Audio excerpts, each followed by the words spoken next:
이 장대한 이야기를 시작하기에 앞서 좋아요 버튼과 구독 버튼을 가볍게 한 번씩 눌러주시면 이 감동적인 분석을 전하는 강인서에게 진심으로 따뜻한 격려가 될 것입니다.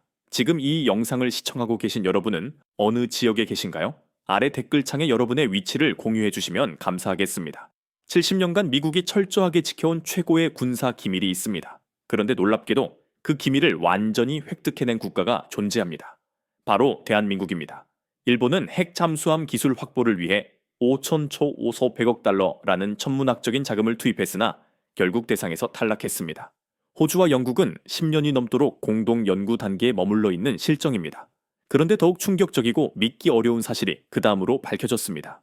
워싱턴으로 유입된 비밀 보고서에는 한국은 이미 모든 시뮬레이션을 완료했다고 명시되어 있었습니다. 그제야 미국 국방부 고위 관계자들은 경악을 금치 못했습니다.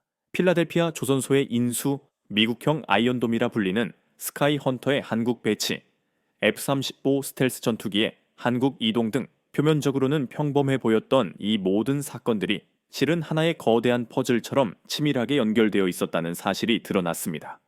이것은 결코 우연의 산물이 아니었습니다. 철저하고 정교하게 설계된 전략적 판이었던 것입니다. 도대체 한국은 언제부터 이 모든 대규모 계획을 은밀히 준비해 왔을까요? 그리고 핵 잠수함 건조 승인이라는 헤드라인 뒤에 숨겨진 동북아시아 전략 구도를 뒤흔들 더 큰 진실은 과연 무엇이었을까요? 70년이라는 세월은 미국이 핵 추진 잠수함 SSN 기술을 타국에 철저히 비공개로 지켜온 시간입니다. 이 문은 1958년 영국에게 단 한 번 개방된 후 이후로는 절대적인 금기로 취급되어 왔습니다. 그러나 2025년 10월 29일 그 견고했던 금기가 마침내 깨졌습니다. 그 예외적 대상은 바로 한국이었습니다. 제 이름은 현명한입니다. 저는 59세로 25년 동안 미 해군 전략사령부에서 핵 잠수함 전력 운용과 억제 전략을 설계해온 전문가입니다. 현재는 워싱턴의 저명한 싱크탱크에서 선임연구원으로 근무하고 있습니다. 냉철하게 숫자와 전략을 분석하고 다루는 것이 제 주요 업무였으며 감정은 객관적인 분석에 방해가 된다고 항상 믿어왔습니다. 하지만 그날 저의 25년 경력은 근본부터 완전히 뒤집히는 경험을 했습니다. 아침 9시 저는 펜타곤 3층 브리핑룸에 앉아 있었습니다. 한미 정상회담의 생중계가 대형 스크린에 송출되고 있었고 연설자는 대한민국 대통령 이재명이었습니다. 솔직히 저는 큰 기대 없이 연설을 듣고 있었습니다. 늘상 듣던 상투적인 이야기일 것이라 예상했기 때문입니다. 그런데 한 문장이 제 귀를 강렬하게 사로잡았습니다. 우리는 자주국방 완수를 위한 원자력 기술 자립을 강력히 추구할 것입니다. 원자력, 추진, 기술, 자립. 그 네 단어가 연이어지는 순간 저는 들고 있던 커피잔을 무심결에 내려놓았습니다. 브리핑룸 안에 있던 몇몇 분석관들도 고개를 들어 서로 눈빛을 교환했습니다. 저게 무슨 의미지? 그러나 곧 화면은 다음 발언자로 넘어갔고 저는 서둘러 메모만 남겼습니다. 한국 원자력 추진 언급, 추후 긴급 확인 필요. 그게 전부였습니다. 점심시간까지도 특별한 일은 없었습니다. 동료 알렉스와 샌드위치를 먹으며 중국의 남중국해 동향을 일상적으로 논의했습니다. 평화로운 오후였습니다. 그런데 오후 1시 42분 누군가가 복도에서 흥분된 목소리로 소리쳤습니다. 트럼프가 소셜미디어에 무언가를 올렸어. 저는 즉시 휴대폰을 꺼내 트루스 소셜 앱을 열었습니다. 화면 상단에는 도널드 트럼프 전 대통령의 게시물이 떠 있었습니다. 나는 그들에게 핵 추진 잠수함을 건조할 수 있는 승인을 내렸다. 저는 그 문장을 3번이나 읽었습니다. 도저히 믿기지 않았기 때문입니다. 핵 추진 잠수함, 건조 승인, 그들, 한국. 저는 곧장 브리핑룸으로 뛰어 들어갔습니다. 이미 20명이 넘는 분석관들이 모여 있었고 모두 휴대폰을 들고 같은 화면을 응시하고 있었습니다. 아무도 입을 열지 않았습니다. 완전한 정적만이 감돌았습니다. 제 옆에 앉은 동료 알렉스가 중얼거렸습니다. 이거 정말 사실이야? 저는 대답할 수 없었습니다. 25년간 이 업무를 해왔지만 이런 종류의 무거운 침묵은 처음 경험하는 것이었습니다. 핵 추진 잠수함 기술은 미국의 최전계 기밀입니다. 1958년에 영국에게 일부 기술을 제공한 것이 유일한 예외였죠. 그 후로 70년간 단 한 나라에게도 완전한 운용 권한을 넘기지 않았습니다. 호주와 영국이 참여한 오커스 AUKUS 체제조차 아직 연구 및 공유 단계에 머물러 있었습니다. 그런데 한국에게 승인과 건조를 허용했다는 것은 상식적으로 말이 되지 않는 상황이었습니다. 회의실 문이 열리고 국방부 차관보가 들어왔습니다. 그의 표정은 잔뜩 굳어 있었습니다. 모두 자리에 앉으십시오. 그가 테이블 위에 서류 뭉치를 내려놓았습니다. 빨간색 기밀 도장이 찍힌 봉투였고 급비 톱 시크릿 마크가 선명하게 보였습니다. 30분 전 내부 엠바고가 해제되었습니다. 엠바고, 즉 그동안 우리 내부에서만 공유되던 정보가 이제 공식적으로 대외에 공개된다는 뜻이었습니다. 차관보가 서류를 펼쳤습니다. 첫 페이지에 적힌 제목이 눈에 들어왔습니다. 대한민국 핵추진 잠수함 시뮬레이션 완료 보고서. 저는 숨을 멈췄습니다. 시뮬레이션 완료. 차관보가 말을 이었습니다. 한국은 이미 핵추진 잠수함의 설계와 운용 시뮬레이션을 최종적으로 끝마쳤습니다. 핵연료만 탑재되지 않았을 뿐 모든 기술적 검증이 완벽하게 완료된 상태입니다. 그 순간 회의실 안의 공기는 마치 얼음처럼 차갑게 얼어붙었습니다. 누군가 낮은 목소리로 물었습니다. 언제부터입니까? 차관보가 잠시 머뭇거렸습니다. 정확한 시점은 계속 확인 중입니다. 다만 업계에서는 그는 말을 흐렸습니다. 필라델피아 조선소 인수권과 깊은 연관이 있다는 비공식 정보가 있습니다. 한화라는 기업의 이름이 계속해서 거론되는데 아직 확실하지는 않습니다. 한화, 필라델피아. 저는 그 두 단어를 메모했습니다. 보고서 말미에 작은 글씨로 출처, 업계 비공식 정보, 한화 관련 추정이라고 적혀 있었습니다. 확실한 것은 아무것도 없었지만 이 소문만으로도 충분히 위협적이고 무서웠습니다. 저는 서류를 넘겼습니다. 페이지마다 추진 시스템, 냉각 장치, 연료봉 배치도 등 구체적인 설계도와 정교한 수치들이 빼곡하게 채워져 있었습니다. 이것은 단순한 학문적 연구 수준이 아니었습니다. 실제 건조를 바로 앞둔 완성 단계의 설계였습니다. 동료 한 명이 중얼거렸습니다. 이 정도면 진짜 만들 수 있는 수준이잖아. 맞습니다. 그들은 실제로 건조가 가능한 수준에 도달해 있었습니다. 아니, 사실상 핵연료만 제외하고는 이미 완성된 것이나 마찬가지였습니다. 문득 5년 전 기억이 떠올랐습니다. 제가 서울에 출장 갔을 때 한국 해군 관계자들과 회의를 했습니다. 그때만 해도 그들은 우리에게 기술적인 질문을 쏟아내며 배우려는 입장이었죠. 미국의 핵잠 운용 노하우를 배우고 싶습니다. 언젠가 우리도 그 수준에 도달하고 싶습니다. 저는 미소 지으며 대답했었습니다. 시간이 필요할 겁니다. 하지만 충분히 가능하죠. 그런데 그 시간이 고작 5년이었습니다. 아니, 어쩌면 그때 이미 그들의 치밀한 계획이 시작되고 있었을지도 모릅니다. 저는 고개를 들어 동료들을 바라봤습니다. 모두 충격과 혼란이 뒤섞인 같은 표정이었습니다. 우리는 한국을 항상 우방으로 여겨왔습니다. 기술적으로는 우수하지만 여전히 우리의 도움이 필요한 의존적인 나라라고 생각했습니다. 그런데 이 보고서는 그동안의 우리의 모든 고정관념을 완전히 뒤집어 놓았습니다. 한국은 우리가 허락을 내리기 전에 이미 모든 준비를 완벽하게 끝마친 상태였습니다. 차관보가 말했습니다. 트럼프 대통령은 이번 승인을 한미 동맹을 더욱 강화하는 상징으로 간주하고 있습니다. 언론 브리핑은 3시간 후에 진행될 예정입니다. 회의가 끝나자 저는 복도로 나왔습니다. 복도는 극도의 술렁임으로 가득했습니다. 분석관들이 삼삼오오 모여 속삭이고 있었습니다. 이게 사실이면 우리가 세운 전략 계산이 전부 틀어진 거야. 중국 반응 봤어? 완전히 난리 났던데. 일본은 또 뭐라고 하려나? 선배 분석관이 제 어깨를 톡 쳤습니다. 현명한 자네 생각은 어떤가? 저는 잠시 말을 고르다가 대답했습니다. 솔직히 극도의 혼란 상태입니다. 우리가 도대체 무엇을 놓쳤는지 모르겠습니다. 선배는 씁쓸하게 웃었습니다. 놓친 게 아니네. 그들이 우리보다 훨씬 빨랐던 것뿐이야. 저는 휴대폰을 꺼내 뉴스를 확인했습니다. 이미 전 세계 주요 언론사들이 이 소식으로 들썩이고 있었습니다. CNN, BBC, 로이터 등 모두가 같은 내용의 헤드라인을 달고 있었습니다. 미국, 한국의 핵추진 잠수함 건조 승인. 댓글창은 폭발적인 반응으로 아수라장이었습니다. 한국이 핵잠을 정말이야? 이건 아시아 전략 판도를 바꾸는 게임 체인저다. 한국은 언제부터 이걸 준비했던 거지? 바로 그것이었습니다. 전 세계 모두가 던지는 가장 중요한 질문이었습니다. 한국은 언제부터 이 모든 것을 준비한 것일까? 저는 다시 보고서를 펼쳤습니다. 마지막 페이지에 적힌 문장이 강하게 눈에 들어왔습니다. 핵추진 플랫폼 설계 및 시뮬레이션 검증 완료. 연료 탑재 시 즉시 운용 가능.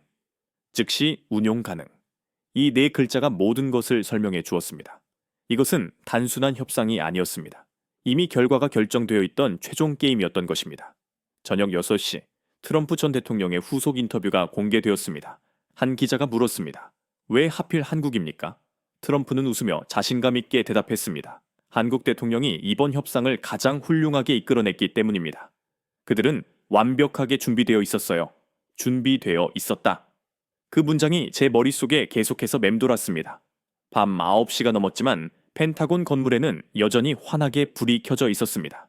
3층 회의실에서는 긴급 전략 회의가 소집되었고 복도를 지나가는 장성들의 표정은 매우 무거웠습니다.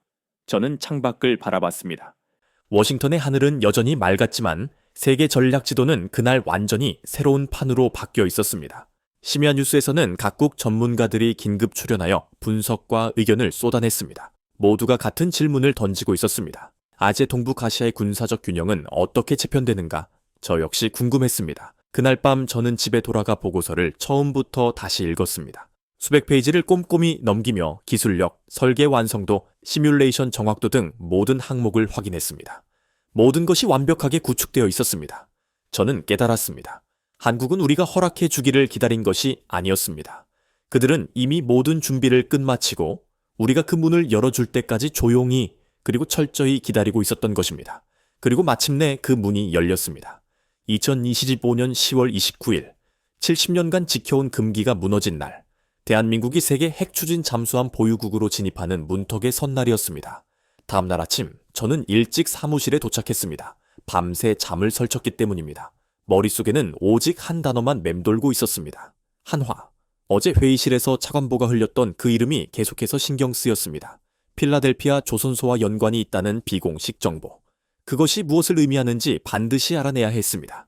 저는 컴퓨터를 켜고 검색창에 두 단어를 입력했습니다. 한화 필라델피아. 엔터키를 눌렀습니다. 첫 번째 검색 결과가 화면에 떴습니다. 2024년 6월 21일. 자, 공식 공시였습니다. 한화그룹 필라델피아 조선소 인수 완료. 저는 화면을 응시했습니다. 2024년 6월. 불과 1년 반 전의 일이었습니다. 기사를 열었습니다. 인수 금액은 약 1억 달러. 한화가 미국 동부 해안에 상징적인 조선소를 매입했다는 내용이었습니다. 당시에는 단순히 일반적인 해외 투자로 보였을 것입니다. 한국 기업이 미국 자산을 매입하는 것은 흔한 일이었으니까요. 하지만 지금은 상황이 완전히 달랐습니다. 저는 필라델피아 조선소의 역사에 대해 검색했습니다. 역사 섹션을 클릭했죠. 1801년 설립, 미 해군 조선소의 기원이며 수많은 군함이 이곳에서 건조되었습니다. 제2차 세계대전 당시 이 조선소는 미 해군력의 심장부 역할을 했습니다. 냉전 시대에도 전략적 거점으로 기능했죠. 하지만 1990년대 미국 조선업의 쇠퇴와 함께 조선소는 폐쇄되었습니다. 그리고 1997년 한국 기술로 재가동된 저는 읽던 것을 멈췄습니다. 한국 기술. 1997년 그때부터였습니다. 한국이 이곳에 발을 디딘 것은 저는 계속 읽어 내려갔습니다. 2024년 한화가 완전히 인수하기 전까지도 한국 기업들이 이 조선소 운영에 깊이 관여했습니다. 설계, 건조, 관리까지 모든 영역에서였습니다. 그리고 2024년 6월 한화가 모든 지분을 확보했습니다. 왜일까요? 저는 다시 검색했습니다. 한화 필라델피아 투자 계획 2025년 8월자 기사가 나왔습니다.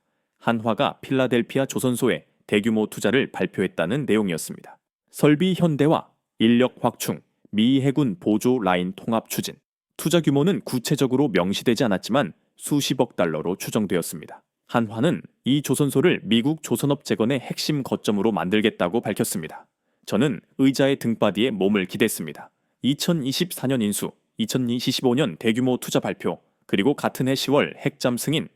이것은 절대 우연일 수 없었습니다. 저는 즉시 동료에게 전화를 걸었습니다. 해양 방산 담당 분석관 알렉스였습니다. 알렉스, 필라델피아 조선소, 한화, 기억나?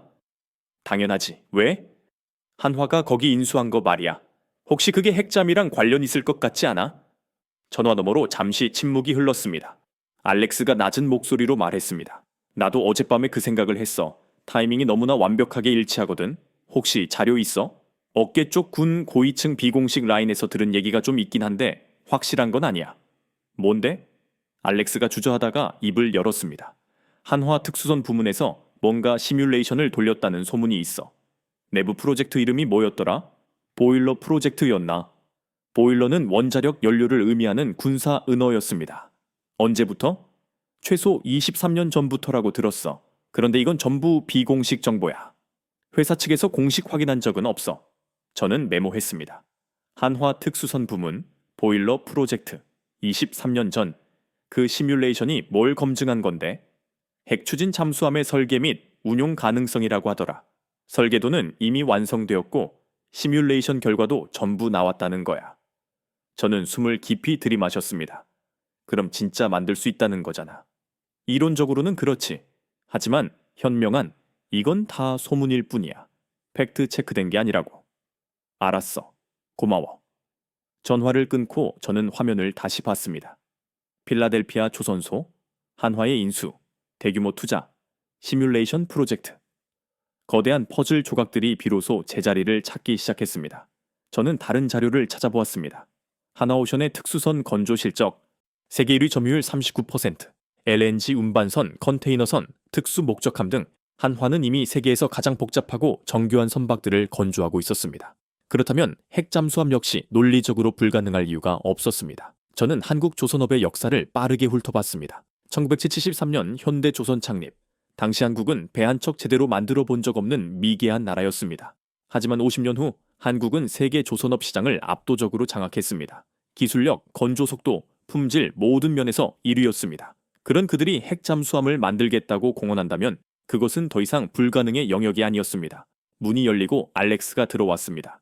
자료 좀 더 찾아봤어. 그가 프린트물을 제 책상 위에 올려놓았습니다. 코리아 중앙일보 작년 기사야. 저는 읽기 시작했습니다. 한화 관계자의 인터뷰였습니다. 우리는 현재 기술력으로 핵 추진 잠수함의 설계와 운용이 가능한 수준임을 확인했습니다. 저는 그 문장에 밑줄을 그었습니다. 가능한 수준을 확인했다. 이는 단순한 자신감이 아니라 이미 내부 검증을 끝냈다는 명확한 의미였습니다.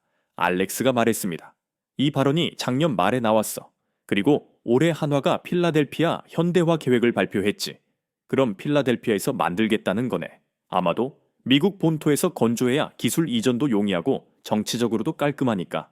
저는 고개를 끄덕였습니다. 미국 땅에서 미국 승인해 한국의 기술력으로. 완벽한 전략적 구도였습니다. 그럼 이건 언제부터 계획된 거야? 알렉스가 의자에 앉으며 말했습니다. 내 생각엔 최소 5년, 어쩌면 10년 전부터일 수도 있어. 생각해봐. 핵잠 설계가 하루 이틀에 끝나는 게 아니잖아. 시뮬레이션만 해도 몇 년은 걸려. 게다가 필라델피아 조선소 인수까지 고려하면. 알렉스가 손가락으로 책상을 톡톡 두드렸습니다. 이건 아주 오래전부터 짜여있던 거대한 판이야. 저는 창밖을 바라봤습니다. 워싱턴의 하늘은 흐렸습니다. 그들은 우리가 모르는 사이에 모든 것을 준비했습니다. 조용히 그리고 철저하게. 저는 다시 화면을 봤습니다. 또 다른 기사가 눈에 띄었습니다. 중국 한화의 미국 진출에 강력 반발. 로이터 통신 기사였습니다. 중국 외교부가 한화의 필라델피아 인수와 미국 내 확장에 대해 제재 경고를 했다는 내용이었습니다. 왜일까요? 답은 명확했습니다. 중국은 알고 있었던 것입니다. 이것이 단순한 상업적 조선소 인수가 아니라는 것을. 저는 알렉스를 봤습니다. 중국도 눈치챘네. 당연하지. 그쪽 정보력이 얼마나 좋았는데 그럼 우리만 몰랐던 거야? 알렉스가 씁쓸하게 웃었습니다. 우리가 몰랐다기보다는 관심이 없었던 거지. 한국은 늘 협력적이었으니까. 설마 우리 몰래 이런 걸 준비할 줄은. 저는 고개를 저었습니다. 몰래가 아니었습니다. 그들은 공개적으로 했습니다. 필라델피아 인수는 공식적으로 공시된 사실이었습니다. 투자 계획도 대규모로 발표되었죠. 회사 관계자 인터뷰도 기사로 명확하게 나왔습니다. 모든 것이 우리의 눈앞에 있었습니다. 다만 우리가 그것을 보지 않았을 뿐입니다. 점심시간이 되자 저는 국방부 도서관에 갔습니다. 한미 조선협력 역사 자료를 찾아봤죠. 1990년대부터 한국 기업들은 미국 조선소 재건 사업에 참여했습니다. 기술 자문, 설계 지원, 인력 파견. 그 과정에서 한국은 미국의 조선 시스템, 즉 기준, 규격, 운용 방식 등 모든 것을 학습했습니다. 그리고 이제 그 지식을 역으로 활용하는 것입니다. 저는 책을 덮었습니다. 우리는 언제나 그들에게 시간을 주었습니다. 배울 시간, 성장할 시간. 그런데 그들이 그 시간을 우리보다 훨씬 효율적으로 활용했습니다. 오후 4시 긴급 회의가 소집되었습니다. 국방부 전략기획실이었습니다. 20명가량의 분석관들이 모였습니다. 회의 의제는 단 하나. 한국의 핵잠 보유가 아시아 전략 균형에 미치는 심대한 영향. 실장이 말문을 열었습니다. 여러분도 아시다시피 한국의 핵잠 프로그램은 우리의 예상보다 훨씬 더 앞서 있습니다. 필라델피아 조선소가 핵심 거점이 될 것으로 판단됩니다. 한 분석관이 물었습니다. 한화의 기술력을 전적으로 신뢰할 수 있습니까? 실장이 고개를 끄덕였습니다. 한화오션은 현재 세계에서 가장 복잡한 선박들을 건조하고 있습니다. 기술적으로는 충분히 가능합니다. 시간은요? 설계가 이미 완료되었다는 가정에 건조 착수까지 23년, 실전 배치까지는 57년 정도로 예상됩니다. 저는 손을 들었습니다. 질문입니다. 만약 이 모든 정황이 사실이라면, 즉 한국이 이미 모든 준비를 끝냈다면 우리의 전략적 계산은 완전히 근본적으로 바뀌는 것입니까? 실장이 저를 똑바로 바라봤습니다. 맞습니다. 현명한. 그래서 우리가 이 자리에 모인 것입니다. 회의실이 조용해졌습니다. 누군가 나지막이 중얼거렸습니다. 그럼 이제 한국이 우리 없이도. 실장이 그 말을 명확히 끊었습니다. 아닙니다. 한국은 여전히 우리가 필요합니다. 해결료 기술 협력, 정치적 지원이 필요하죠. 하지만 이제 그들은 요청하는 입장이 아니라 협상하는 입장입니다. 이 차이는 매우 컸습니다. 요청은 거절할 수 있지만 협상은 상호 간의 양보를 전제로 하기 때문입니다. 회의는 2시간 넘게 진행되었습니다. 결론은 하나였습니다. 우리는 새로운 현실을 받아들여야 한다. 저는 사무실로 돌아왔습니다. 책상 위에는 오늘 하루 동안 모은 자료들이 쌓여 있었습니다. 한화인수 공시, 투자 계획서, 업계 인터뷰, 중국의 반응. 모든 퍼즐 조각이 정확하게 맞춰졌습니다. 한국은 준비했습니다. 철저하게, 조용히, 그리고 우리가 문을 열어줄 때까지 인내심을 갖고 기다렸습니다. 이제 그 문이 열렸습니다. 저는 컴퓨터를 끄면서 중얼거렸습니다. 이것은 단지 시작에 불과하겠지. 필라델피아 조선소. 그곳에서 곧 새로운 역사가 만들어질 것입니다. 한국의 기술력으로 미국의 승인 하에 세계 7번째 핵잠 보유국의 탄생. 그 무대는 이미 완벽하게 준비되어 있었습니다. 트럼프의 핵잠 승인 발표 후 저는 다음날 출근길에 라디오를 켰습니다. 뉴스에서는 여전히 한국 핵잠수함 이야기가 흘러나오고 있었죠. 전문가들은 이번 승인을 한미 동맹의 새로운 전환점으로 분석하고 있었습니다. 저는 고개를 끄덕였습니다. 전환점, 맞는 말이었습니다. 그런데 제 메일함에는 또 다른 충격적인 이야기가 저를 기다리고 있었습니다. 사무실 책상에 앉아 컴퓨터를 켰습니다. 새 메일 목록 중 하나가 눈에 띄었습니다. 발신자, 국무부 동아시아 담당국 제목, 긴급 한미 원자력 협정 관련 브리핑. 저는 메일을 열었습니다. 첫 줄을 읽는 순간 손이 완전히 멈췄습니다. 한국산업통상자원부, 미국 에너지부와 사용 후 해결료 재처리 및 우라늄 농축 관련 협의 개시. 재처리, 농축. 그 두 단어가 제 눈에 깊숙이 박혔습니다. 저는 천천히 다음 줄을 읽었습니다. 양국은 핵 추진 잠수함 연료 공급을 위한 기술 협력 및 협정 개정 논의에 합의. 협정 개정. 저는 의자에서 벌떡 일어났습니다. 심장이 빠르게 뛰기 시작했습니다. 이것은 핵잠 승인과는 차원이 다른 전혀 예상하지 못한 일이었습니다. 핵잠 승인까지는 이해할 수 있었습니다. 동맹 강화, 기술 협력, 전략적 이익, 논리적으로 설명이 가능했죠. 하지만 재처리와 농축은 그야말로 핵 주권의 핵심을 건드리는 문제였습니다. 저는 서랍에서 오래된 파일을 꺼냈습니다. 한미 원자력 협정 요약본이었습니다. 1956년 체결, 거의 70년 전입니다. 이 협정은 한국의 핵 활동을 강력하게 규제해 왔습니다. 특히 2가지는 절대적인 금기 사항이었습니다. 사용 후 핵연료 재처리, 그리고 우라늄 고농축. 이 2가지 기술은 핵무기 제조 능력으로 직결되는 민감한 기술이었습니다. 2015년 협정 개정 때도 이 조항은 유지되었습니다. 한국은 저농축 우라늄만 제한적으로 다룰 수 있었죠. 농축도 20% 이하로만 가능했습니다. 그런데 지금 재처리와 농축 논의를 시작한다니요. 저는 다시 메일을 읽었습니다. 로이터 통신 8월 28일. 자, 기사가 첨부되어 있었습니다. 한국산업통상자원부 장관의 공식 발언이었습니다. 우리는 미국과 사용 후 핵연료 재처리 및 우라늄 농축 관련 논의를 시작하기로 합의했습니다. 공식 발언이었습니다. 저는 곧바로 전화기를 들었습니다. 국무부 담당관 폴에게 전화를 걸었습니다. 폴, 이거 확실한 거야? 방금 확인했어. 현명한. 한국 정부가 협의 테이블 구성에 합의했다. 언제부터? 정확한 날짜는 비공개지만 트럼프 행정부 들어서 급물살을 탄 것 같아. 저는 숨을 깊이 들이마셨습니다. 이건 단순한 기술 협력이 아니잖아. 폴이 낮은 목소리로 대답했습니다. 알아. 그래서 지금 난리야. 에너지부랑 국무부가 비상상태거든. 회의 있어. 오후 2시 국무부 본관. 나도 갈게. 전화를 끊고 저는 창밖을 바라봤습니다. 70년. 1956년부터 2025년까지 한국은 단 한 번도 이 벽을 넘을 수 없었습니다. 핵 기술의 가장 민감한 영역, 미국이 절대 양보하지 않던 그 선. 그런데 지금 그 선이 흔들리고 있었습니다. 저는 오래된 보고서를 뒤적였습니다. 2015년 협정 개정 당시 회의록이었습니다. 당시 한국 측은 재처리 권한을 요청했습니다. 미국은 단호하게 거절했죠. 회의록 마지막 페이지에 적힌 문장이 보였습니다. 한국 측 요청 불허, 재처리 및 고농축 조항은 유지. 그게 불과 10년 전이었습니다. 그런데 지금은 저는 달력을 봤습니다. 2025년 11월. 불과 3개월 사이에 상황이 완전히 뒤바뀌었습니다. 오후 2시 국무부 회의실. 30명 가까운 관료와 분석관이 모여 있었습니다. 국무부, 에너지부, 국방부 관계자들이었습니다. 실장이 앞에서 말했습니다. 여러분, 오늘 안건은 매우 민감합니다. 한미 원자력 협정 개정 논의건입니다. 그가 프레젠테이션을 시작했습니다. 첫 슬라이드에 연표가 나왔습니다. 1956년 한미 원자력 협정 체결, 1974년 한국 핵개발 시도 및 미국 제재, 2015년 협정 개정 시 재처리 불허 유지, 2025년 협정 재개정 논의 시작. 실장이 말했습니다. 트럼프 대통령과 이재명 대통령의 정상회담에서 이 건이 논의되었습니다. 한국 측은 핵 추진 잠수함 연료 공급을 위한 재처리 및 농축 권한을 요청했습니다. 누군가 손을 들었습니다.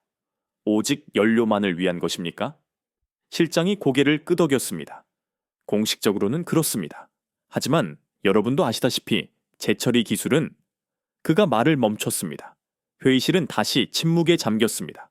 모두가 알고 있었습니다. 재처리 기술을 보유한다는 것은 이론적으로는 핵무기 제조 능력을 갖춘다는 의미였죠. 물론 한국이 당장 핵무기를 만들 거라는 뜻은 아니었습니다. NPT 핵 확산 방지 조약 체제 하에서 그것은 불가능했으니까요. 하지만 능력을 갖추는 것과 실제로 만드는 것은 다른 문제였습니다. 에너지부 국장이 발언했습니다. 기술적 관점에서 보면 한국은 이미 재처리 관련 기초 연구를 상당히 진행했습니다. 바이로 프로세싱, 건식 재처리 방식, 기술로요. 바이로 프로세싱은 기존 습식 재처리보다 핵 확산 위험이 낮다고 알려진 기술입니다. 그럼 한국은 이미 준비가 돼 있다는 것입니까? 기술적으로는 그렇습니다. 다만 상업적 규모의 운용 경험이 부족할 뿐이죠. 저는 메모했습니다. 기술 보유, 경험 부족, 협정만 개정되면 즉시 시작 가능. 실장이 다음 슬라이드를 넘겼습니다. 3,500억 달러 패키지. 화면에 숫자가 떴습니다. 트럼프 대통령은 한국과의 방위비 및 투자 협상에서 이 금액을 언급했습니다. 그 대가로 한국은 여러 요청 사항을 제시했습니다. 목록이 나타났습니다. 1. 핵 추진 잠수함 건조 승인. 2. 핵연료 재처리 협정 개정 검토. 3. 우라늄 농축 허용 논의. 저는 숨을 참았습니다. 하나하나가 전략적 폭탄이었습니다. 1번은 이미 승인되었죠. 그런데 2번과 3번이 남아 있었습니다. 실장이 말했습니다. 현재 양국 실무진이 협의를 시작했습니다. 구체적 내용은 아직 비공개지만 협정 개정 가능성이 매우 높습니다. 한 분석관이 물었습니다. 다른 나라의 반응은 어떻습니까? 중국은 강력하게 반발하고 있습니다. 일본은 조용합니다. 조용하다. 그 말이 더 큰 불길함으로 다가왔습니다. 회의가 끝나고 저는 복도에서 폴을 붙잡았습니다. 솔직히 말해줘. 이거 진짜 가능성 있는 거야? 폴이 주위를 둘러본 뒤 작게 말했습니다. 트럼프는 이미 마음을 굳힌 것 같아. 한국이 3,500억 달러를 약속했거든. 그 정도면 70년 금기도 깰 수 있어. 폴이 어깨를 으쓱했습니다. 트럼프답잖아. 거래가 성사된다면 뭐든 하는 사람이야. 저는 고개를 저었습니다. 하지만 이것은 단순한 금전적 거래가 아니었습니다. 한국이 재처리 권한을 갖는다는 것은 동북아시아의 핵 균형이 완전히 뒤바뀐다는 것을 의미했습니다. 저는 사무실로 돌아와 자료를 찾았습니다. 폴리티코 10월 31일 자기사 트럼프 인터뷰였습니다. 기자가 물었습니다. 한국과의 협상에서 가장 인상적이었던 점은요? 트럼프가 대답했습니다. 한국 대통령이 이번 협상을 가장 잘 해냈습니다. 정말 훌륭한 협상가죠. 가장 잘 해냈다.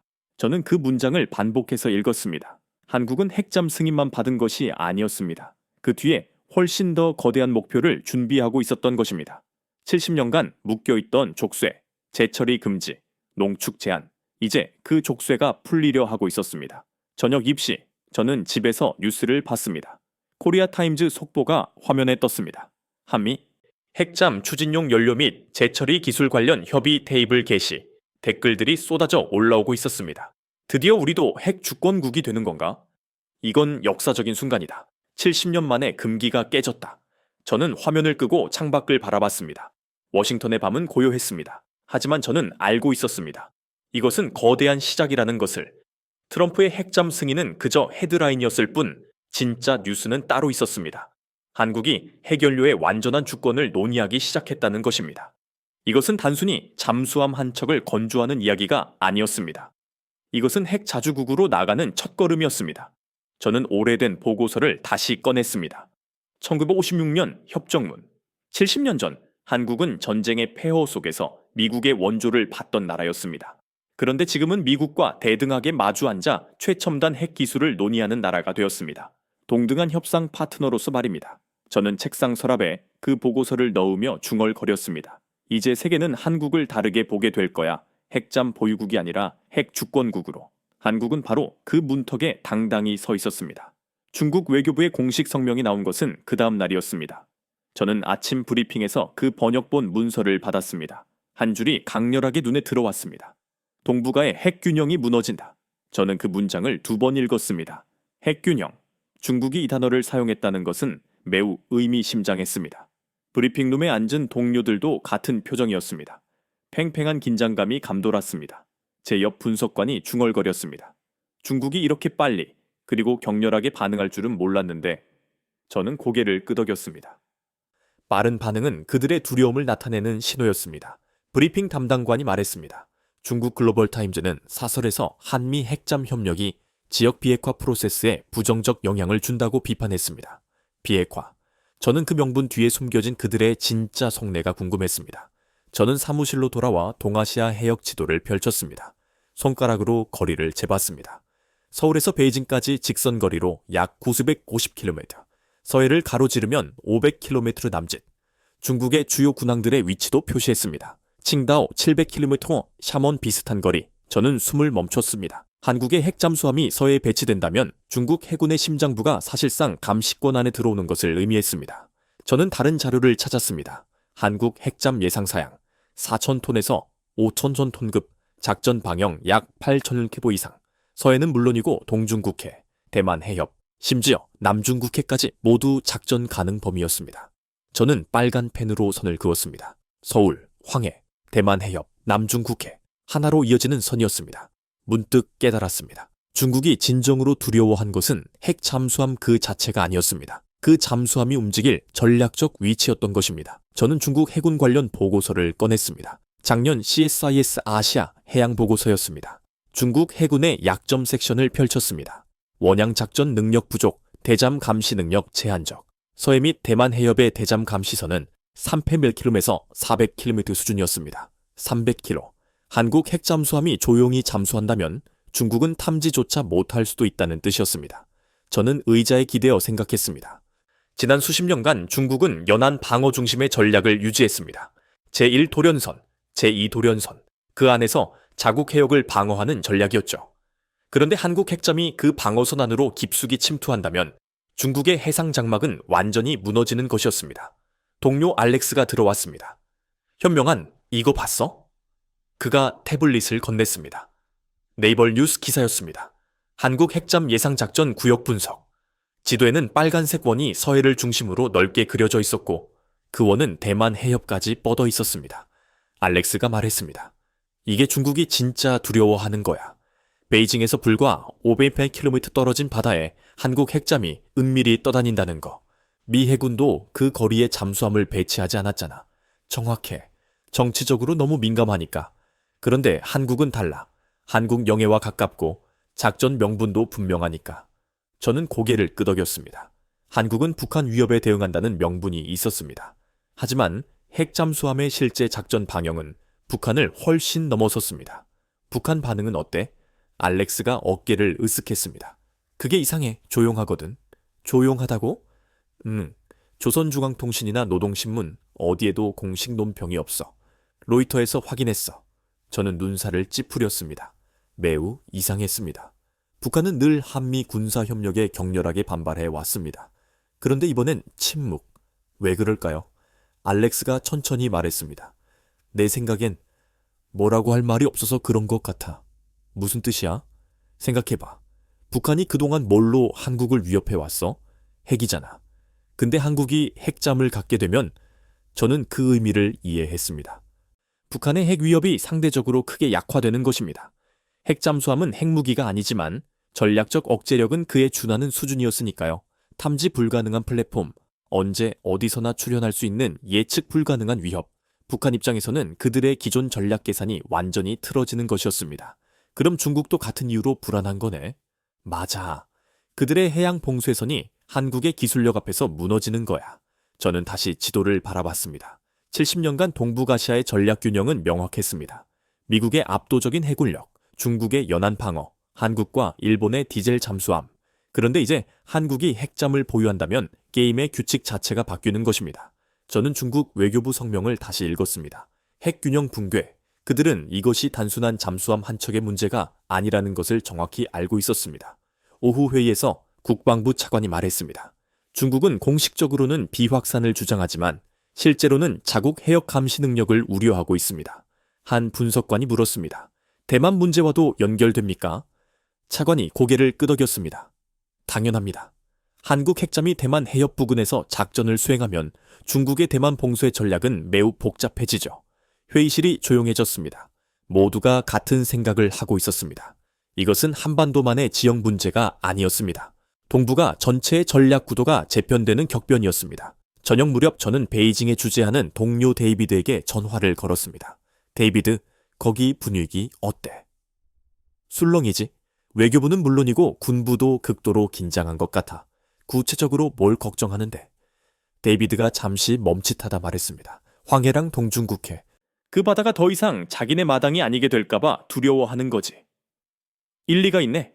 한국 핵잠이 그 해역에서 자유롭게 작전한다면 중국은 모든 해상 활동을 원점에서 재검토해야 할 거야. 어디에 한국 잠수함이 숨어 있을지 모르니까 저는 창밖을 바라봤습니다. 워싱턴의 하늘은 맑았습니다. 하지만 태평양 건너편은 달랐습니다. 베이징에서는 긴장이 고조되고 있었고 평양에서는 의도된 침묵이 흐르고 있었습니다.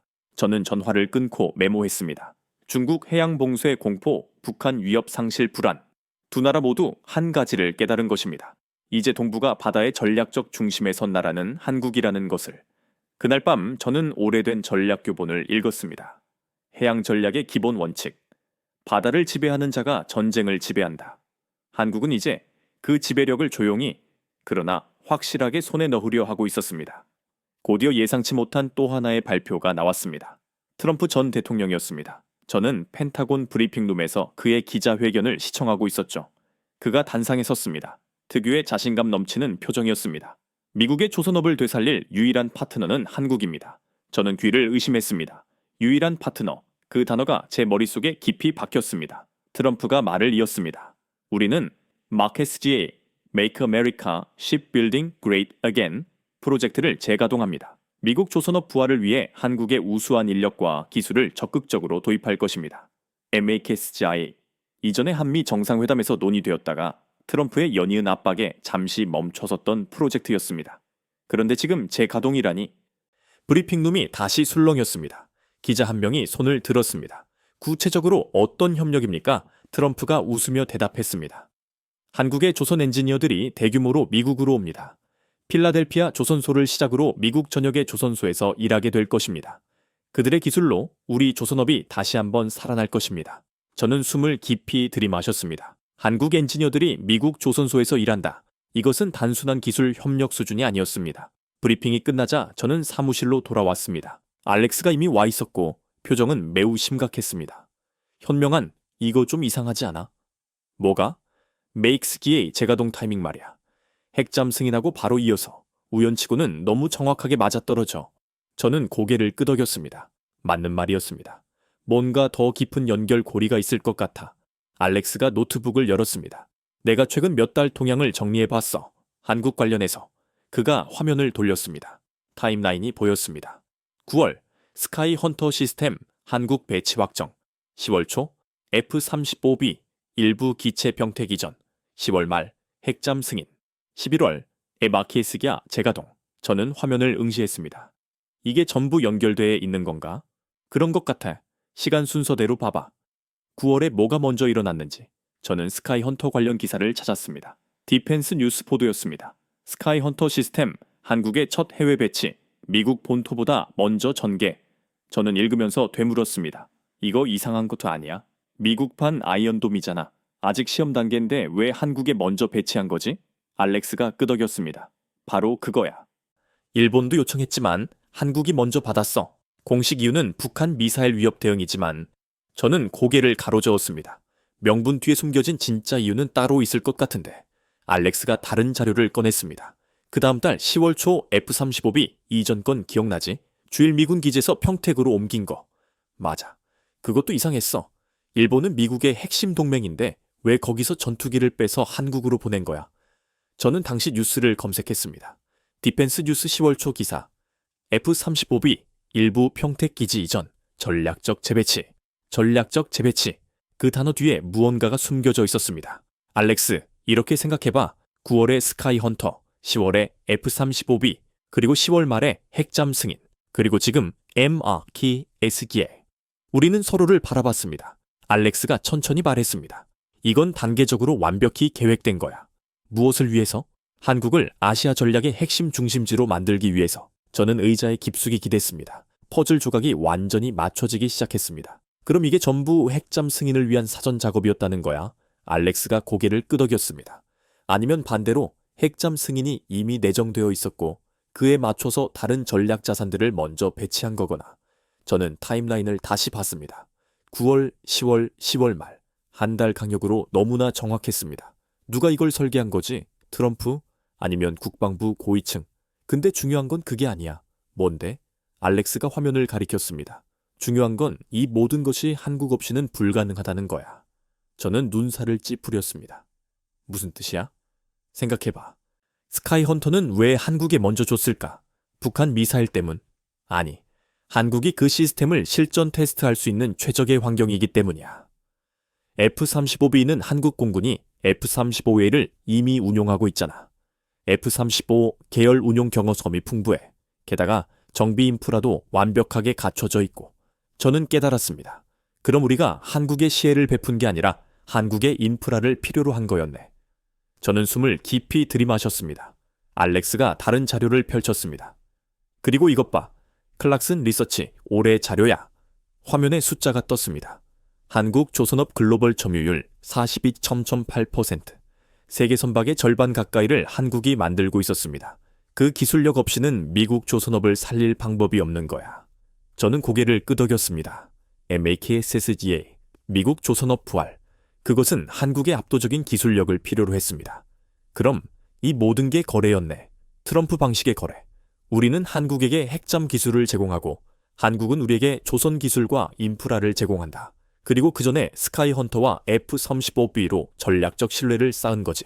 저는 의자에서 일어나 창밖을 바라봤습니다. 워싱턴의 하늘은 여전히 흐렸습니다. 25년간 제가 봐온 한미 동맹은 명확했습니다. 미국이 주고 한국이 받는 수직적 관계. 그런데 이제는 달랐습니다. 알렉스, 이거 알아? 내가 20년 전에 한국 해군과 일했을 때 그들은 우리한테 배우는 입장이었어. 지금은 우리가 그들을 필요로 해. 알렉스가 씁쓸하게 웃었습니다. 그게 바로 이 타임라인이 우리에게 말해주는 거야. 9월부터 미국은 이미 한국을 의존하기 시작했어. 저는 다시 자리에 앉았습니다. 손으로 이마를 짚었습니다. 일본은 이걸 알까? 당연히 알겠지. 그래서 조용한 거야. 저는 일본 관련 뉴스를 찾았습니다. 재팬타임즈 기사가 있었습니다. 제목만 봐도 느낌이 왔습니다. 한국, 미국, 아시아 전략의 새로운 중심. 기사 내용은 조심스러웠지만 행간의 의미는 명확했습니다. 일본이 이 전략 구도에서 밀려나고 있다는 것입니다. 저는 알렉스를 봤습니다. 우리가 뭘 놓친 거지? 놓친 게 아니야. 세상이 바뀐 거야. 어떻게? 알렉스가 손가락으로 타임라인을 짚었습니다. 70년 전 한국은 전쟁 폐허였어. 우리가 도왔지. 기술도 주고 돈도 주고. 맞아. 50년 전 한국은 산업화를 시작했어. 우리 기술을 배웠지. 그것도 맞아. 30년 전 한국은 우리와 경쟁하기 시작했어. 조선, 반도체, 전자. 지금은 알렉스가 잠시 말을 멈췄습니다. 지금은 우리가 한국 없이는 생존할 수 없는 거야. 그 말이 회의실에 명확하게 울려 퍼졌습니다. 모든 조각이 맞춰졌습니다. 이것은 결코 우연이 아니었습니다. 치밀하게 설계된 장기 전략이었고 그 전략의 핵심에는 오직 한국만이 있었습니다. 저는 퇴근길 차 안에서 라디오를 켰습니다. 뉴스에서 전문가 인터뷰가 나오고 있었습니다. 트럼프의 MHGA 발표는 단순한 산업협력이 아닙니다. 이것은 미국이 한국의 기술력을 대등하게 인정한다는 강력한 의미입니다. 저는 고개를 끄덕였습니다. 인정이 아니었습니다. 의존이었습니다. 집에 도착해서 저는 서재로 갔습니다. 오래된 보고서들을 꺼냈습니다. 한미동맹 70년사. 첫 페이지를 펼쳤습니다. 1953년 사진이 있었습니다. 전쟁 직후 한국의 모습, 처참한 폐허였습니다. 저는 마지막 페이지로 넘겼습니다. 2025년 그 폐허 위에 세워진 나라가 이제 미국의 전략적 파트너가 되었습니다. 아니, 파트너가 아니었습니다. 필수제가 되었습니다. 저는 책을 덮으며 중얼거렸습니다. 70년, 그들이 걸어온 시간. 창밖 워싱턴의 밤은 고요했지만 저는 알고 있었습니다. 세계가 변했고 그 변화의 중심에 한국이 우뚝 서 있다는 것을. 트럼프의 핵잠 승인 다음 날, 제 책상 위에는 일본 관련 보고서가 올라왔습니다. 일본 총리 타카이치 사네, 경주 에이펙 참석. 저는 보고서를 펼쳤습니다. 첫 페이지에 사진이 있었습니다. 타카이치 사네 일본 총리가 경주에 도착한 모습. 카메라를 향한 그녀의 미소는 완벽했습니다. 하지만 보고서 내용은 그 미소와 달랐습니다. 현장 분위기, 일본 대표단 내부 긴장감 고조, 협상 결과에 대한 실망감 표출. 저는 천천히 읽어 내려갔습니다. 지난 몇 달간 일본은 트럼프 행정부와 대규모 거래를 비밀리에 진행했습니다. 금액이 상상을 초월했습니다. 약 5,500억 달러. 뉴욕포스트 7월 기사를 확인했습니다. 일본, 미국 내 반도체, AI, 원자력, 인프라에 5,500억 달러 투자 약속. 5,500억 달러. 한화로 700조 원이 넘는 막대한 금액이었습니다. 저는 숫자를 다시 확인했습니다. 틀림없었습니다. 그 엄청난 돈을 투자하며 일본이 얻은 것은 무엇이었을까요? 저는 의회 보고서를 찾았습니다. CRS, 의회 조사국, 요약본이 있었습니다. 결과는 매우 간단했습니다. 관세 조정 협상 보류, 기존 자동차 관세 유지, 관세 유지. 저는 보고서를 내려놨습니다. 5,500억 달러를 약속했는데 얻은 것은 관세 조정이 아니라 유지였습니다. 더 충격적인 것은 그 다음 항목이었습니다. 핵추진 잠수함 관련 기술 공유 대상에서 제외, 한국만 승인. 저는 의자에 기댔습니다. 일본은 핵잠수함 기술 공유에서도 배제되었습니다. 핵연료 재처리 논의에도 포함되지 않았습니다. 알렉스가 문을 두드렸습니다. 현명한 일본 건 봤어? 지금 읽고 있어. 알렉스가 들어와 앉았습니다. 이거 정말 아이러니야. 일본이 얼마를 냈는데? 5,500억 달러. 맞아. 그런데 한국은? 저는 한국 투자 관련 자료를 찾았습니다. 3,500억 달러 패키지. 일본보다 1,000억 달러나 적은 금액이었습니다. 일본보다 훨씬 적게 지불했는데 한국이 핵잠 승인을 받았습니다. 알렉스가 고개를 끄덕였습니다. 그게 바로 핵심이야. 돈이 아니었던 거지. 그럼 뭐였는데? 기술력과 전략적 신뢰. 저는 창밖을 봤습니다. 맞는 말이었습니다. 한국은 이미 필라델피아 조선소를 운영하고 있었고 세계 최고 수준의 조선 기술력을 보유하고 있었습니다. 미국이 당장 절실하게 필요로 하는 능력이었습니다. 일본은 자금력은 풍부했지만 미국이 현재 필요로 하는 핵심 기술을 제공하지 못했습니다. 저는 재팬타임즈 기사를 다시 찾았습니다. 총리 경주 도착 관련 보도였죠. 사진 속 타카이치 총리는 미소 짓고 있었지만 기사 톤은 달랐습니다. 댓글 창을 열었습니다. 일본 네티즌들의 반응이었습니다. 5,500억 달러나 냈는데 뭘 받았나? 한국은 핵잠 받고 우리는 관세 유지. 이번엔 한국에게 완전히 패배했다. 마지막 댓글이 눈에 들어왔습니다. 외교 참패. 저는 니케이 아시아 보도도 확인했습니다. 한국은 기술을 얻었고 일본은 돈만 냈다. 그 헤드라인이 모든 상황을 설명해 주었습니다. 알렉스가 말했습니다. NHK 보도 봤어? 일본 내부 반응이 엄청 안 좋대. 뭐라고 하던데? 정부는 이해한다고 하지만 여론은 다르지. 왜 우리가 더 많이 냈는데 한국이 더 많은 것을 받았냐는 거야? 저는 고개를 끄덕였습니다. 당연한 반응이었습니다. 일본은 수십 년간 미국의 최우선 아시아 동맹국이었습니다. 경제 규모도 크고 기술력도 높았죠. 그런데 이번에는 달랐습니다. 오후 회의에서 동아시아 담당관이 브리핑했습니다. 일본 측은 공식적으로는 한미 핵잠 협력을 이해한다는 입장입니다. 하지만 내부적으로는 그가 말을 멈췄습니다. 상당히 불편해하고 있습니다. 한 분석관이 물었습니다. 일본도 핵잠을 요청했나요? 비공식적으로는 그런 논의가 있었던 것으로 알고 있습니다. 하지만 기술 이전 대상에서 제외되었죠. 왜죠? 담당관이 잠시 생각하다 대답했습니다. 여러 이유가 있겠지만 가장 큰 건 시릭 시2입니다. 일본에 핵잠 기술을 주면 우리가 얻는 게 무엇입니까? 돈? 우리에게 지금 필요한 건 돈이 아닙니다. 그럼 뭔데요? 조선 기술력, 생산 능력, 속도. 그게 지금 미국에 필요한 것입니다. 그리고 그것은 한국이 완벽하게 갖고 있죠. 회의실이 조용해졌습니다. 저는 메모했습니다. 시릭, 한국 기술, 일본 돈. 트럼프에게는 누가 더 필요한 존재인지가 명확했던 것입니다. 저는 경주 현장 보고를 다시 읽었습니다. 한 대목이 눈에 들어왔습니다. 타카이치 총리의 공식 일정은 원활했으나 수행 인사들의 표정에서 긴장과 노골적인 불만이 감지됨. 사진만 보면 성공적인 외교처럼 보였습니다. 하지만 그 이면의 현실은 달랐습니다. 알렉스가 제 어깨를 톡 쳤습니다. 이거 봐라? 일본 언론들이 뭐라고 하는지. 뭐라는데? 한국은 파트너가 되었고 일본은 ATM 현금 인출기 이익이 되었다고. 신랄한 비유였지만 틀린 말은 아니었습니다.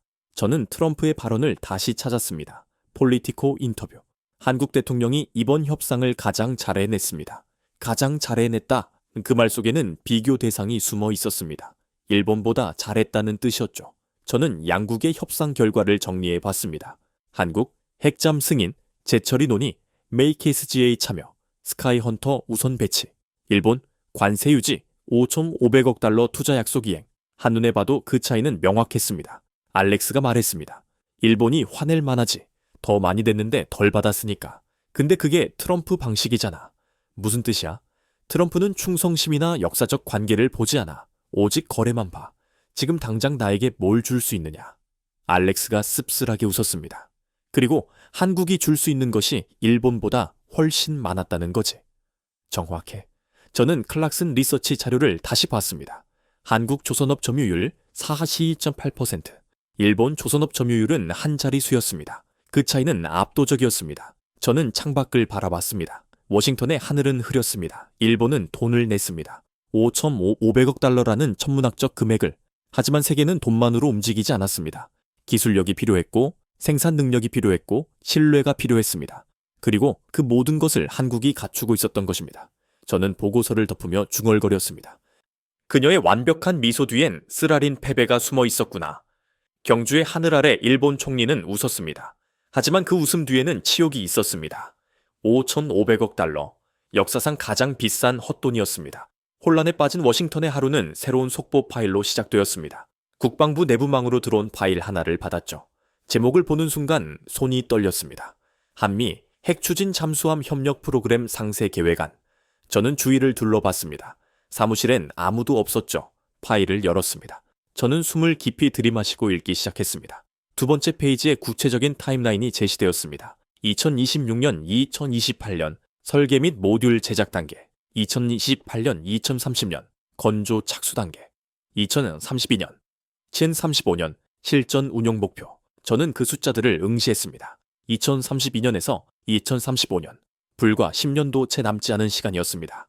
다음 페이지를 넘겼습니다. 건조 장소, 필라델피아 조선소, 한화오션 운영, 기술 협력, 미 해군 엔지니어링 센터, 한국 특수선 설계팀, 연료 공급, 미 에너지부 주관, 협정 개정 후 진행. 모든 것이 구체적이고 실행 직전의 단계였습니다. 저는 25년간 이 일을 해왔습니다. 수많은 국제 협력 프로그램을 검토했죠. 하지만 이런 수준의 협력은 처음이었습니다. 핵추진 잠수함, 미국이 70년간 지켜온 최고의 군사 기밀. 1958년 영국에게 일부 기술을 제공한 것이 유일했습니다. 저는 오래된 파일을 꺼냈습니다. 미영 핵협력 역사 문서였죠. 1958년 협정문을 펼쳤습니다.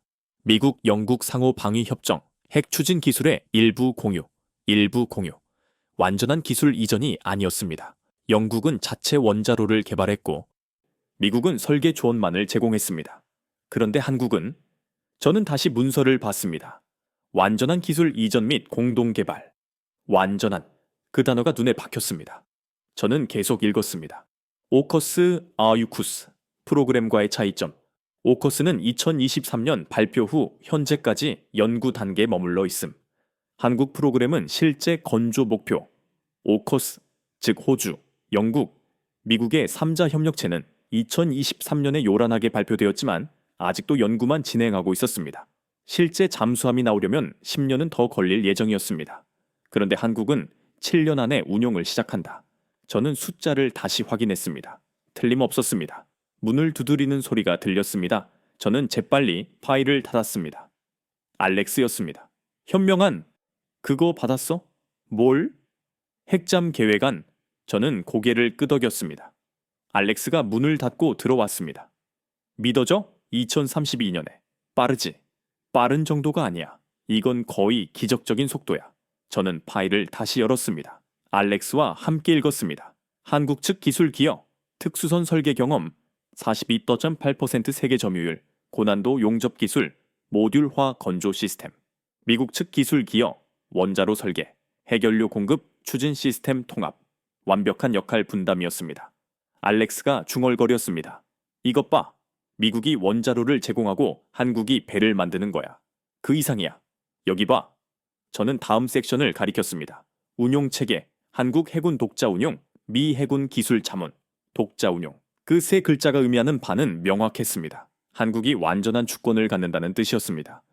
이건 영국도 받지 못한 대우야. 알렉스의 말이 맞았습니다. 영국은 미국과 긴밀히 협력하지만 완전히 독립적이지는 않았습니다. 하지만 한국은 처음부터 독자 운용을 전제로 하고 있었습니다. 저는 페이지를 넘겼습니다. 투자 규모 섹션이 나왔습니다. 총 예상 비용 약 70억 달러에서 100억 달러. 한국 부담 60%, 미국 부담 40%. 저는 계산기를 두드렸습니다. 한국이 42억에서 60억 달러, 미국이 28억에서 40억 달러. 한국이 더 많이 내는 구조였습니다. 이거 이상하지 않아? 우리가 기술을 제공하는 건데 한국이 더 많이 내. 알렉스가 고개를 저었습니다. 이상한 게 아니야. 이건 대등한 거래야. 우리는 원자로 기술을 주고 한국은 세계 최고 수준의 조선 기술을 준다. 그리고 각자 비용을 분담하는 거지. 저는 이해했습니다. 이것은 더 이상 원조가 아니었습니다. 진정한 파트너십이었습니다. 다음 섹션을 읽었습니다. 기대 효과, 세계 7번째 핵 추진 잠수함 보유국 진입. 세계 7번째 미국, 러시아, 영국, 프랑스, 중국, 인도. 그 뒤를 한국이 있는 것이었습니다. 저는 의자에 기댔습니다. 20년 전만 해도 상상조차 할 수 없는 일이었습니다. 알렉스가 말했습니다. 현명한, 솔직히 말해봐. 이게 정말 가능할 것 같아. 저는 잠시 생각했습니다. 한국의 조선 능력은 이미 검증됐어. 세계 최고지. 원자로는 우리가 제공하니까 문제없고. 통합은 그게 관건이긴 해. 근데 여기 봐. 저는 한 섹션을 가리켰습니다. 시뮬레이션 검증. 한국 측은 이미 3년간 내부 시뮬레이션 진행. 모든 시스템 통합 검증 완료.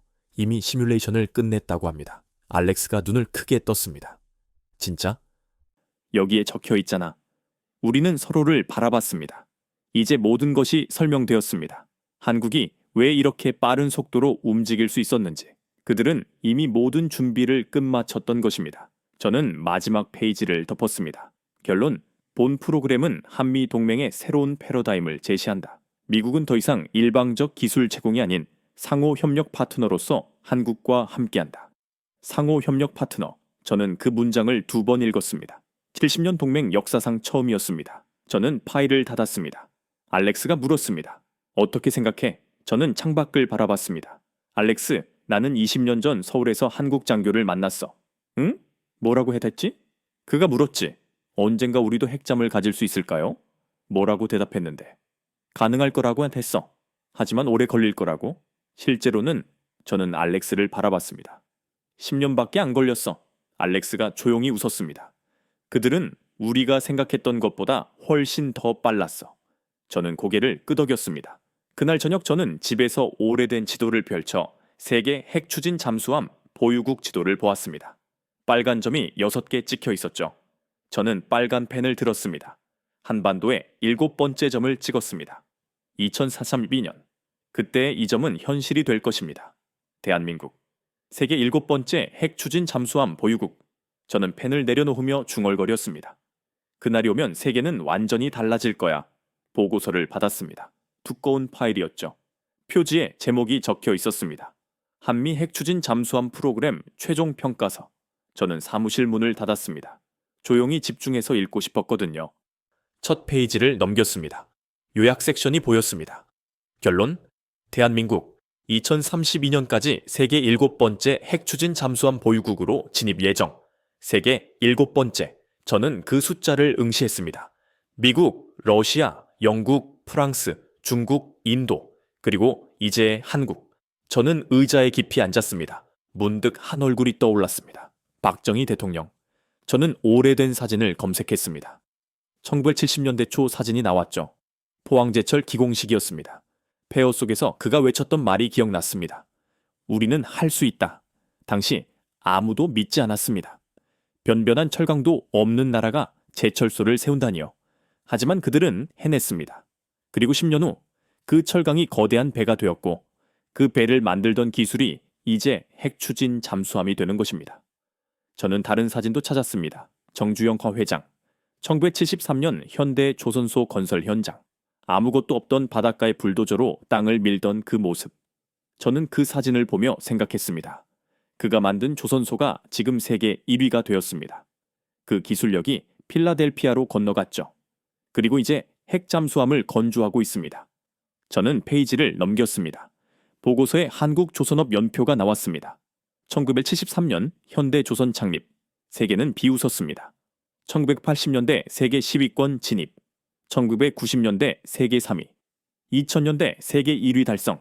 2024년 점유율 42.8%. 압도적인 1위. 50년 한 세대가 만들어낸 기적이었습니다. 저는 또 다른 이름을 떠올렸습니다. 김우중 회장. 세계는 넓고 할 일은 많다. 그가 외치며 전 세계로 사업을 확장하던 시절. 한국 기업들이 중동 사막에서, 남미 정글에서, 시베리아 초원에서 땀 흘려 일하던 시절. 그들이 흘린 땀이 기술이 되었고 경험이 되었고 자신감이 되었습니다. 그리고 이제 그 자신감이 핵잠수함이라는 전략 자산이 되는 것입니다. 저는 이건희 회장의 사진도 보았습니다. 마누라와 자식 빼고 다 바꿔라. 그 혁신의 정신이 한국을 전자강국으로 만들었습니다. 그 정밀 기술이 이제 잠수함 제어 시스템에 통합됩니다. 저는 보고서를 덮었습니다. 창밖을 바라봤습니다. 워싱턴의 하늘은 맑았습니다. 그런데 제 눈앞에는 다른 장면이 펼쳐졌습니다. 1953년 한국 전쟁의 폐허. 아무것도 없었습니다. 철도도 공장도 배도. 미국이 원조를 보냈습니다. 밀가루, 옥수수, 의약품. 그때 한국은 받는 나라였습니다. 그런데 지금은 저는 최근 뉴스를 떠올렸습니다. 한국 엔지니어 300명이 필라델피아로 갑니다. 미국 조선업을 살리기 위해서입니다. 스카이 헌터가 한국에 먼저 배치되었습니다. F-35B가 일본에서 한국으로 옮겨왔습니다. 이제 한국은 주는 나라가 되었습니다. 저는 책상 서랍에서 오래된 편지를 꺼냈습니다. 10년 전 서울 출장 때 한국 해군 장교가 써준 편지였죠.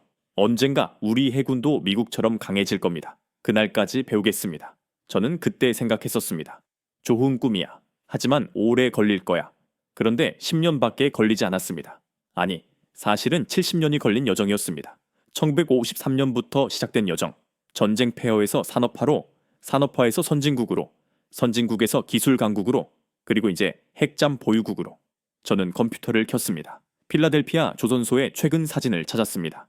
한화 인수 후 리모델링된 모습이었습니다. 거대한 도크가 보였습니다. 크레인들이 줄지어 서 있었습니다. 그리고 한 건물 옥상에 2개의 깃발이 나란히 걸려 있었습니다. 성조기, 그리고 태극기. 저는 그 사진을 한참 동안 바라봤습니다. 70년 전 한국에는 미군 기지에만 성조기가 걸려 있었습니다. 한국을 지키기 위해서였습니다.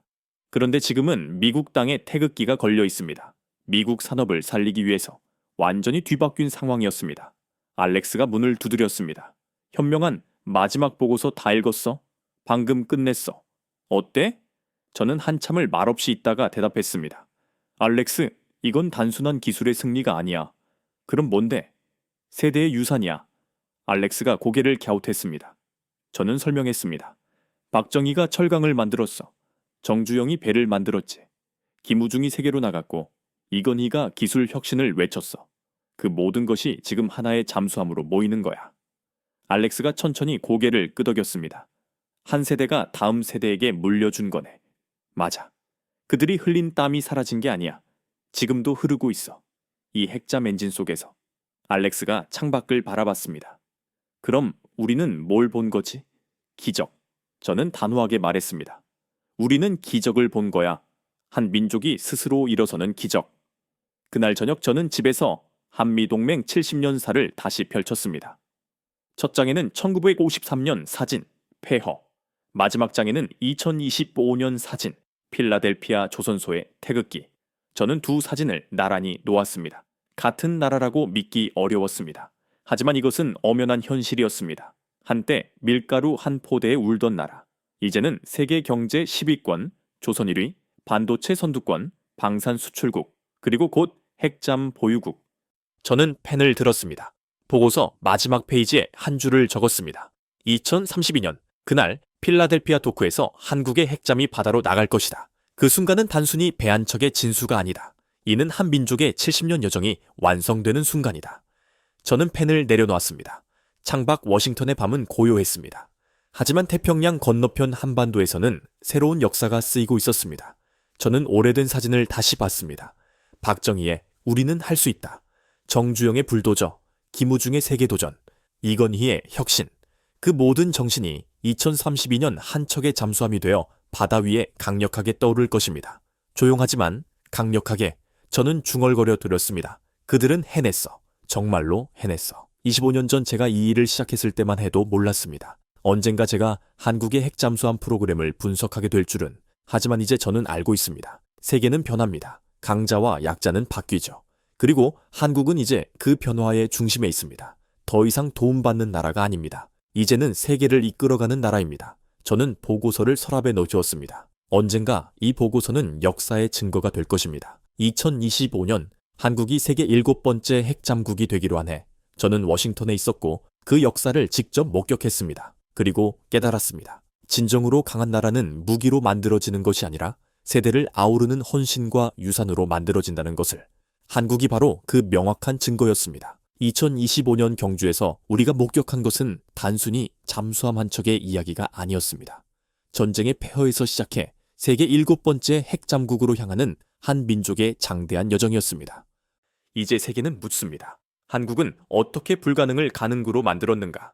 그 답은 명확합니다. 포기하지 않는 끈기 있는 정신. 한 세대가 다음 세대에게 물려준 기술적 유산. 그리고 우리는 할 수 있다는 불굴의 믿음입니다.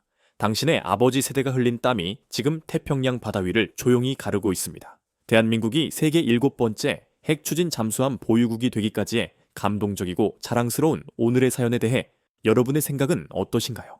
이 역사적인 순간에 대한 여러분의 의견과 통찰력을 아래 댓글로 공유해 주십시오. 그리고 이 이야기가 더 많은 사람에게 전달될 수 있도록 이 영상을 주변에 널리 공유해 주시고 채널 강인서의 지속적인 콘텐츠 제작을 위해 구독 버튼을 눌러주시면 감사하겠습니다.